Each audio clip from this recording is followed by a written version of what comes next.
네, 신천지 대구교회에 코로나19 슈퍼 전파자가 나타나면서 신천지 교회에 대한 이런저런 논란이 커지고 있습니다. 이용 변호사의 뉴스화법에서 더 자세히 얘기해 보도록 하겠습니다. 이 변호사님 어서 오십시오. 네, 안녕하세요.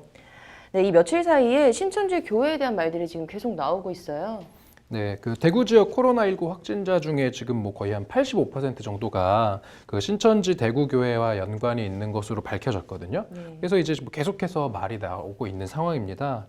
특히 그 이제 뭐 거의 슈퍼 전파자라고 할 수 있죠. 31번 확진자를 이제 시작으로 오늘 오전까지 모두 80명 넘는 확진자가 지금 다수 발생을 하고 있는 상황이고요. 네. 뭐 지금 대구시에서 밝힌 바에 따르면 31번 환자가 다녔던 그 신천지 대구교회 같은 경우 지금 신도들을 상대로 전수조사를 진행하고 있는데 일단 증상이 있다고 밝힌 교인만 지금 544명이라고 하고요. 또 한 400명 가까이는 연락이 닿지 않아서 향후 그 유증상자 내지는 확진자가 또 다수 발생할 수 있는 그런 상황인 것으로 보입니다. 네.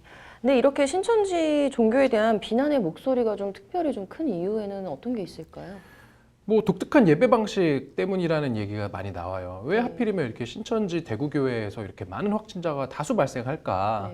이제 그런 얘기들에 대해서 지금 그런 원인에 대해서 다양한 지금 분석들이 나오고 있는데 뭐 하나는 일단 그 예배 방식이 좀 독특한 것 뭐냐면은 일반적인 교회 같은 경우는 이제 의자에 자유롭게 앉아서 이제 예배를 보는데 여기 신천지 교회 같은 경우는 그 오와 열을 맞춰서 뭐 책 하나 정도 들어갈 정도로 다닥다닥 붙어서 예배를 본다고 하고요. 그리고 이제 뭐 무릎을 꿇고 앉아서 이렇게 이제 그 뭐라고 해야 되지?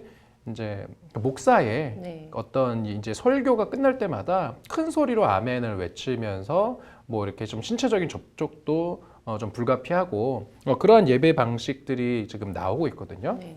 그래서 이런 얘기가 하나 있고 그다음에 또 하나는 이제 코로나19와 관련해서 그 신천지 교회 측에서 그 좀 신도들에게 거짓 대응을 종용한 것으로 추정되는 그러한 공지가 온라인에 지금 퍼져 다니고 있는데 이것에 대해서 이제 신천지 교회 측은 이건 자신들이 공지한 것은 아니다라고 지금 뭐 이야기는 하고 있지만 뭐 여러 가지 설왕설래가 있는 상황입니다. 네.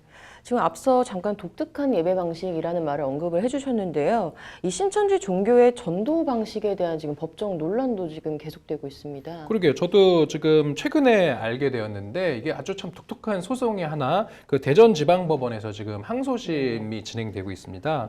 그 이에 앞서서 이제 대전지방법원 그 민사 항소 3부에서 그 신천지 교회에서 신도로 활동을 하다 탈퇴한 그런 사람들이 신천지 교회를 상대로 낸 손해배상 청구 소송이 지금 계류 중인데요. 이 소송 같은 경우 지금 1심에서는 그 2018년 12월경에 그 충남 지역의 그 신천지 예친도 3명이 이제 신도 활동 과정에서 본인들이 어떤 불법 행위로 인해서 교회의 불법 행위로 인해서 정신적 고통을 받았다. 이렇게 해서 신천지 교회와 현재 그 신도들을 상대로 7천만 원을 지급하라는 소송을 냈다는 거거든요. 근데 이 소송에서 실제로 그중 원고 중에 한 명은 승소를 했습니다. 그래서 위자료 500만 원을 지급하라는 지금 판결을 받은 상황이라고 하고요. 이것에 대해서 이제 재판부가 이제 원고 한 명에 대해서 승소 판결을 내린 이유에 대해서 설시를 했는데 그 내용 중 일부가 이런 내용이 나옵니다. 이 헌법에서 보호하는 그 종교의 자유를 넘어선 것이고 이게 사기 범행의 기망이나 협박 행위와도 좀 유사하다. 이러한 이야기를 하기도 했습니다. 네. 이게 1심에서 어쨌든 종교 자유를 넘어섰다 이렇게 본 건데 좀 항소심에서 뒤집힐 가능성 좀 얼마나 보십니까? 이제 제가 재판 기록을 보지는 못해서 뭐 속단하기는 좀 어려울 것 같은데요. 이제 보면 1심에서 그러면은 패소 판결을 받은 나머지 원고 2명에 대해서 이제 재판부가 그 패소의 이유로 들은 그 원인 이제 내용이 뭐냐면 사역자 활동이 어떤 노동자 착취라는 그런 원고의 주장에 대해서 실제로 이러한 것을 사실로 인정할 근거가 좀 부족하다라는 이유를 밝혔는데 이 부분에 대해서 혹시 항소심에서 추가적인 증거가 제출이 된다면 그런 뭐 패소한 원고가 승소할 가능성도 있는 것이고요. 또 반면에 지금 이 사건 같은 경우는 원고와 피고가 쌍방 항소 사건이거든요. 그래서 지금 1심에서 승소한 원고에 대해서 오히려 이제 피고인 신천지 교회 측에서 뭐 항소심에서 그 원고의 어떤 주장을 반박할 만한 다른 증거를 제출한다면 또 그 승소 판결이 또 뒤집힐 가능성도 있고 가능성은 좀 열려 있는 것으로 볼 수 있을 것 같습니다. 네. 이번 좀 전반적인 상황에 대해서 변호사님께서는 어떻게 보십니까?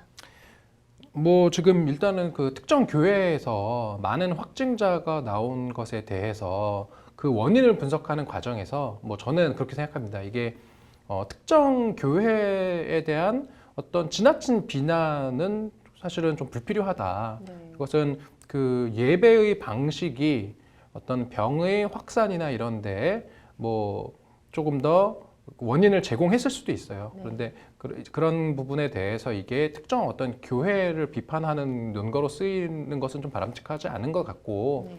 이제 지금이라도 이제 신천지 교회 측에서 자신들의 어떤 예배 과정에서 많은 확진자가 발생한 것에 대한 어떤 문제점을 좀 엄중히 인식을 하고 네. 앞으로는 이제 마스크를 착용하고 그다음에 그런 어떤 코로나19의 확진을 막을 수 있도록 그렇게 이제 예방적인 조치를 적극적으로 취해야 된다.